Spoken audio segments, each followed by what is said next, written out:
السلام علیکم YouTube family, کیسے ہیں آپ سب لوگ؟ آج کی ہماری ویڈیو حضرت لوط علیہ السلام کے متعلق ہے، قوم لوط سے متعلق ہے ہماری ویڈیو۔ تو آئیے آج کی ویڈیو کا آغاز کرتے ہیں اور امید کرتے ہیں کہ آپ لوگ اس ویڈیو کو صدقہ جاریہ کی نیت سے شیئر کریں۔ آپ لوط علیہ السلام کا نام مبارک لوط ہے، جس کے معنی قلبی محبت کے ہیں۔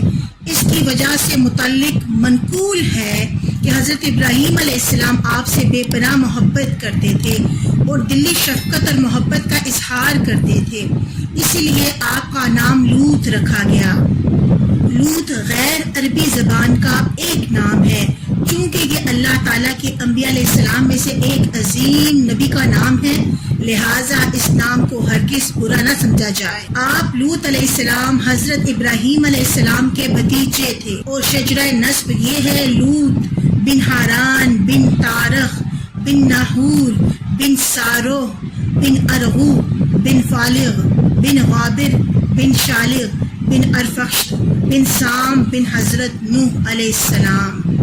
لیکن ایسے شجرہ نسب میں یہ بات ہمیشہ یاد رکھنی چاہیے کہ یہ قطعی نہیں ہوتے، ممکن ہے کہ درمیان میں بہت سے افراد کے نام رہ گئے ہوں۔ آپ لوط علیہ السلام کے حلیے مبارک کے متعلق روایت میں آیا ہے، حضرت کعب فرماتے ہیں حضرت لوط علیہ السلام سفید رنگ، حسین چہرے، باریک ناک اور خوبصورت دانتوں والے تھے۔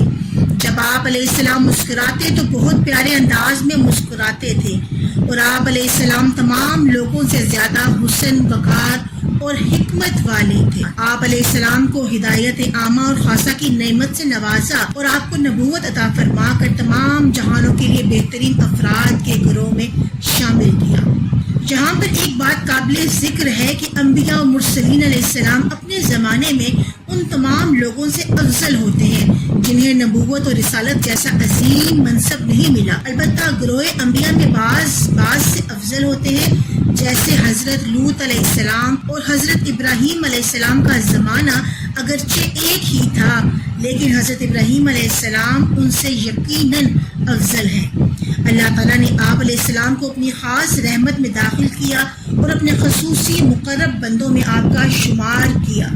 حضرت لوط علیہ السلام جس قوم کی طرف رسول بنا کر بھیجے گئے، وہ اپنے وقت کے بدترین گناہوں، بری عادات اور قابل نفرت افعال میں مبتلا تھے۔ کفر و شرک کرتے تھے، حضرت لوط علیہ السلام کی تکذیب کرتے تھے، واجب حقوق کی ادائیگی میں بخل کرتے تھے، صدقہ نہ دیتے تھے، مسافروں کی حق تلفی کرتے تھے، مسافروں پر ظلم و ستم کرتے تھے، ان کا مال ناحق لوٹ لیتے تھے، ان سے بھتہ وصول کرتے تھے، ان سے زبردستی بدفعلی کرتے تھے، راہگیروں کو کنکریاں مارتے تھے، کبوتر بازی کرتے تھے، ایک دوسرے کا مذاق اڑاتے تھے، بات چیت پر گالیاں دیتے تھے، تالیاں اور سیٹیاں بجاتے تھے، مجلس میں بلند آواز سے ریح خارج کرتے تھے، مونچھیں بڑی رکھتے تھے اور داڑیاں تراش دیتے تھے، چغل خوری کرتے تھے، ریشمی اور پتلا لباس پہنتے تھے، گانے بجانے کے آلات استعمال کرتے رہتے تھے، شراب پیتے تھے، استنجا خانے تک پہنچنے سے پہلے ہی کپڑے اٹھا کر سب کے سامنے اپنے سطر کھول دیتے تھے، لوگوں کے سامنے پورے کے پورے ننگے ہو جایا کرتے تھے، مجلسوں میں فحش باتیں کیا کرتے تھے، خوبصورت لڑکوں کو شہوت کی نظر سے دیکھتے، ان سے ہاتھ ملاتے، چومتے اور ان سے بدفعلی کی طرف راغب کرنے والی گفتگو کیا کرتے تھے۔ مردوں اور نوجوان لڑکوں کا ایک دوسرے کے ساتھ بدفعلی کرنا عام ہو چکا تھا، اعلانیہ بدفعلی کرتے تھے اور مذاق مسخری کے طور پر سب کے سامنے اس کے احوال بیان کرتے تھے۔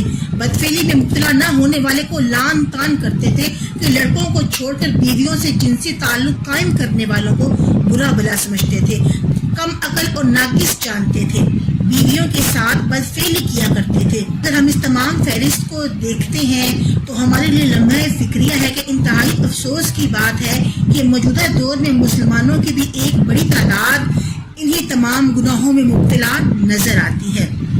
قوم لوط میں ہم جنس پرستی کی ابتدا سے متعلق علماء تاریخ اور مفسرین نے لکھا ہے کہ اس قوم کی بستیاں بہت آباد اور نہایت سرسبز و شاداب تھیں، وہاں طرح طرح کے اناج اور پھل میوے بکثرت پیدا ہوتے تھے، اس خوشحالی کی وجہ سے اکثر دوسرے علاقوں کے لوگ مہمان بن کر ان آبادیوں میں آیا کرتے اور یہاں کے باشندوں کو ان کی مہمان نوازی کا بوجھ اٹھانا پڑتا تھا۔ کچھ عرصہ بعد یہاں کے لوگ مہمانوں کی آمد سے بہت ہی تنگ ہو گئے، لیکن انہیں روکنے اور بھگانے کی کوئی صورت نظر نہیں آ رہی۔ ماحول میں ابلیس نے ایک بوڑھے کی صورت میں نمودار ہوا اور ان لوگوں سے کہنے لگا، اگر تم لوگ مہمانوں کی آمد سے نجات چاہتے ہو تو یوں کرو، جب بھی کوئی مہمان تمہاری بستی میں داخل ہو تو زبردستی اس کے ساتھ بدفعلی کرو۔ چنانچہ سب سے پہلے ابلیس خود ایک خوبصورت لڑکی کی شکل میں مہمان بن کر اس بستی میں داخل ہوا اور ان لوگوں نے خوب بدفعلی کرائی۔ اس طرح یہ فعل بد ان لوگوں نے شیطان سے سیکھا۔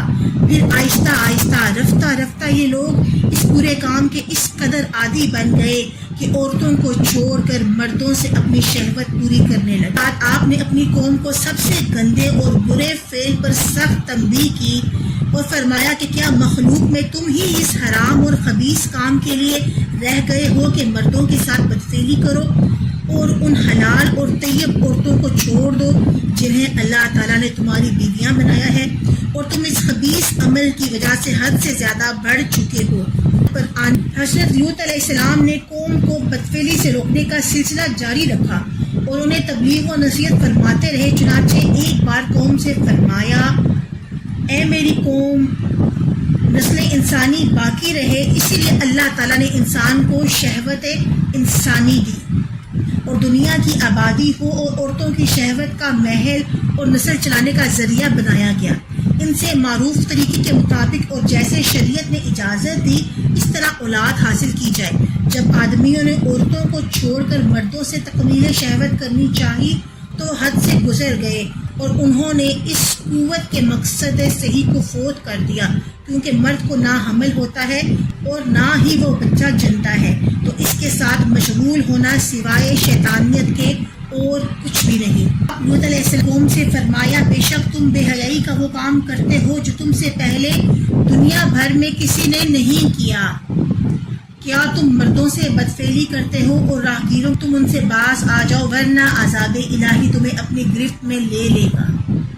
قرآن پاک میں موجود ہے کہ بدفعلی یا لواطت قوم لوط یعنی کہ حضرت لوط علیہ السلام کی قوم کی ایجاد ہے، اس لیے اسے لواطت کہتے ہیں۔ یہ حرام قطعی ہے، اس کا منکر کافر ہے۔ بیوی کے ساتھ بھی یہ بدفعلی یا اس طرح کا کام کرنا حرام اور گناہ کبیرہ ہے۔ بیوی کے ساتھ جمع کرنا بھی صرف اگلے مقام میں حلال ہے، پچھلے مقام میں اس سے بدفعلی کرنا بھی اسی طرح حرام ہے جس طرح مردوں سے بدفعلی کرنا حرام ہے۔ جیسے کہ قوم لوط کے مرد آپس میں ہم جنس پرستی میں مشغول رہتے تھے، عورتیں بھی ایسے ہی کیا کرتی تھیں، یعنی کہ ہم جنس پرستی میں اپنی شہوت کو تسکین دیا کرتی تھی۔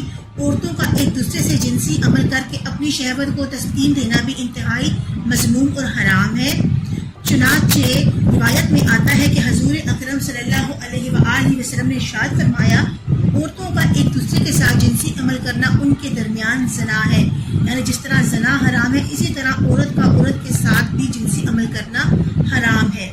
اس کی مذمت کے لیے یہی کافی نہیں کہ حضرت لوط علیہ السلام کی قوم کی عورتیں اسی عمل کے سبب عذاب کی حقدار ٹھہری اور مردوں کے ساتھ بھی یہ مبتلا عذاب ہوئی تھی، جیسا کہ حضرت حذیفہ فرماتے ہیں کہ حضرت لوط علیہ السلام کی قوم اس وقت عذاب کی حقدار ٹھہری جب ان کی عورتیں عورتوں سے اور مرد مردوں سے شہوت پوری کرنے میں مشغول ہو گئے۔ کہ اے اللہ انہیں سیدھے راستے پر لے آ، اگر نہیں آتے تو انہیں اپنے عذاب سے دوچار کر دے۔ حضرت لوط علیہ السلام کی دعا قبول ہوئی اور اللہ تعالیٰ نے قوم لوط پر عذاب نازل کرنے کے لیے فرشتے بھیج دیے۔ یہ فرشتے حکم الہی کے مطابق پہلے حضرت ابراہیم علیہ السلام کی بارگاہ میں حاضر ہوئے تاکہ انہیں حضرت اسحاق علیہ السلام کی بشارت دے۔ فرزند کی بشارت ملنے کے بعد حضرت ابراہیم علیہ السلام نے فرشتوں سے آنے کا مزید مقصد بھی پوچھا، چنانچہ کہ حضرت ابراہیم علیہ السلام نے فرشتوں سے فرمایا، قوم لوط کی بستیوں میں اگر 50 ایماندار ہو تو بھی انہیں ہلاک کرو گے؟ فرشتوں نے کہا نہیں۔ پھر فرمایا اگر 40 ہوں؟ انہوں نے کہا جب بھی نہیں۔ آپ علیہ السلام نے فرمایا اگر 30؟ انہوں نے کہا جب بھی نہیں۔ آپ علیہ السلام نے اسی طرح فرماتے رہے، یہاں تک کہ فرمایا کہ اگر ایک مرد مسلمان موجود ہو تب بھی ہلاک کر دو گے؟ انہوں نے کہا نہیں۔ تو آپ علیہ السلام نے فرمایا کہ اس میں حضرت لوط علیہ السلام ہیں۔ اس پر فرشتوں نے کہا ہمیں معلوم ہے جو لوگ وہاں موجود ہیں، ہم حضرت لوط علیہ السلام اور ان کے گھر والوں کو بچائیں گے، البتہ ان کی بیوی نہیں بچے گی۔ حضرت ابراہیم علیہ السلام سے ملاقات کے بعد فرشتے خوبصورت لڑکوں کی شکل میں حضرت لوط علیہ السلام کی بارگاہ میں حاضر ہوئے۔ جب آپ علیہ السلام نے ان کی حیت اور حسن و جمال کو دیکھا تو قوم کی خباثت اور بدفعلی کا سوچ کر ان خوبصورت لڑکوں کی وجہ سے غمگین اور قوم کی طرف سے خوفزدہ ہوئے اور فرمانے لگے کہ یہ بڑا سختی کا دن ہے۔ ارشاد ہوتا ہے کہ فرشتوں کو اللہ تعالیٰ کی طرف سے حکم تھا کہ وہ قوم لوط کو اس وقت تک ہلاک نہ کرے جب تک کہ حضرت لوط علیہ السلام خود اس قوم کی بدفعلی پر 4 مرتبہ گواہی نہ دیں۔ چنانچہ جب یہ فرشتے حضرت لوط علیہ السلام سے ملے تو آپ نے ان سے فرمایا کیا تمہیں اس بستی والوں کا حال معلوم نہ تھا؟ فرشتوں نے کہا ان کا کیا حال ہے؟ ارشاد فرمایا میں گواہی دیتا ہوں کہ عمل کے اعتبار سے روئے زمین پر یہ بدترین بستی ہے، اور یہ بات آپ نے 4 مرتبہ فرمائی۔ ایک روایت کے مطابق فرشتے سیدھے حضرت لوط علیہ السلام کے مکان عالی شان پر پہنچے تھے، اور آپ علیہ السلام کے گھر والوں کے علاوہ کسی کو ان کے آنے کی خبر نہ تھی۔ اسی دوران آپ علیہ السلام کی بیوی جو کافرہ تھی گھر سے باہر نکلی اور اپنی قوم کو جا کر خبر دی کہ حضرت لوط علیہ السلام کے یہاں ایسے مہمان آئے ہیں۔ قوم نے جب خوبصورت نوجوانوں کے آنے کی خبر سنی تو فاسد ارادے اور ناپاک نیت کے ساتھ خوشی خوشی دوڑتے ہوئے آئے۔ حضرت لوط علیہ السلام نے ان سے یہ میرے مہمان ہیں اور مہمان کی عزت اور لحاظ کرنا لازم ہوتا ہے، تم اپنی بدنیتی سے مجھے شرمندہ نہ کرو کہ مہمان کی رسوائی میزبان کے لیے خجالت اور شرمندگی کا سبب ہوتی ہے، اور مہمانوں کے معاملے میں اللہ تعالیٰ سے ڈرو اور مجھے رسوا نہ کرو۔ اے لوگو، یہ میری قوم کی بیٹیاں تمہارے نکاح کی صورت میں پاکیزہ ہیں، لہٰذا اگر تمہیں جنسی خواہش پوری کرنی ہی ہے تو ان سے شرعی نکاح کر کے جائز طریقے سے پوری کرو کہ وہ تمہارے لیے حلال ہیں، اور اللہ تعالیٰ سے ڈرو، اپنے کفر و سرکشی سے باز آ جاؤ۔ حضرت لوط علیہ السلام کی نصیحت سن کر قوم نے ماننے کی بجائے اپنی خباثت کو مزید کھل کر بیان کیا، جواب دیا کہ آپ جانتے ہیں کہ آپ کی قوم کی عورتوں سے نکاح کرنے کی نہ ہمیں کوئی حاجت ہے اور نہ ہمیں اس طرف کوئی رغبت، ہماری جو بھی خواہش ہے وہ آپ اچھی طرح جانتے ہیں۔ حضرت لوط علیہ السلام اپنے مکان کا دروازہ اندر سے بند کر کے گفتگو فرما رہے تھے، اور قوم نے یہ ارادہ کر لیا تھا کہ دیوار کو توڑ کر اندر داخل ہو جائیں گے اور اپنی خباثت کو عملی جامہ پہنا لیں گے۔ فرشتوں نے جب آپ علیہ السلام کا رنج اور بے چینی دیکھی تو عرض کی اے لوط علیہ السلام، آپ کا پایا بہت مضبوط ہے، ہم آپ کے رب کے بھیجے ہوئے فرشتے ہیں اور ہم عذاب لے کر آئے ہیں جس میں یہ لوگ شک کرتے ہیں۔ آپ اپنے گھر والوں کو راتوں رات یہاں سے لے جائیں اور ان میں سے کوئی پیٹھ پھیر کر نہ دیکھے، لیکن آپ کی بیوی پیٹھ پھیر کر دیکھ لے گی، کیونکہ اسے بھی وہی عذاب پہنچنا ہے جو ان کافروں کو پہنچے گا۔ حضرت لوط علیہ السلام نے فرمایا یہ عذاب کب ہوگا؟ عرض کی بے شک ان پر نزول عذاب کا وعدہ سچ ثابت ہونے والا ہے۔ ارشاد فرمایا میں تو اس سے جلدی چاہتا ہوں۔ عرض کی صبح قریب ہی ہے، آپ اسے دور نہ سمجھیں، اب آپ دروازہ کھول کر ہمیں اور انہیں چھوڑ دیں، یہ لوگ آپ تک ہرگز نہ پہنچ سکیں گے اور نہ ہی کوئی نقصان پہنچا سکیں گے۔ حضرت لوط علیہ السلام نے دروازہ کھول دیا تو لوگ مکان میں گھس آئے۔ حضرت جبرائیل علیہ السلام نے اللہ تعالیٰ کے حکم سے اپنا بازو ان کے چہرے پر مارا تو وہ سب اندھے ہو گئے اور مکان سے نکل کر بھاگے، لیکن انہیں راستہ نظر نہیں آیا اور یہ کہتے ہوئے بھاگ رہے تھے ہائے ہائے، لوط کے گھر میں بڑے جادوگر ہیں، انہوں نے ہم پر جادو کر دیا، اب ہم اسے چھوڑیں گے نہیں۔ رات کا کچھ حصہ گزرنے کے بعد حضرت لوط علیہ السلام اپنی 2 صاحبزادیوں اور دیگر اہل ایمان کو لے کر بستی سے باہر نکل گئے۔ اس کے بعد قوم پر عذاب اس طرح آیا کہ حضرت جبرائیل علیہ السلام نے قوم لوط کے شہر اس کے نیچے اپنا بازو ڈالا اور ان 5 شہروں کو جن میں سب سے بڑا صدوم تھا، ان میں 4 لاکھ آدمی بستے تھے۔ اس ساری بستی کو نہایت اونچا اٹھایا اور پھر اس بلندی سے اس کو اوندا کر کے پلٹ دیا۔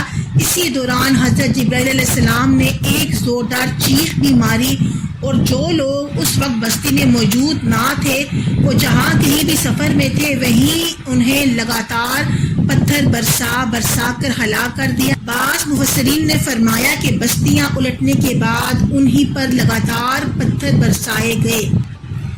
حضرت لوط علیہ السلام کی بیوی جس کا نام واحلہ تھا، وہ آپ پر ایمان نہ لائی بلکہ کافرہ ہی رہی، اپنی قوم سے محبت رکھتی اور ان کے لیے جاسوسی کرتی تھی۔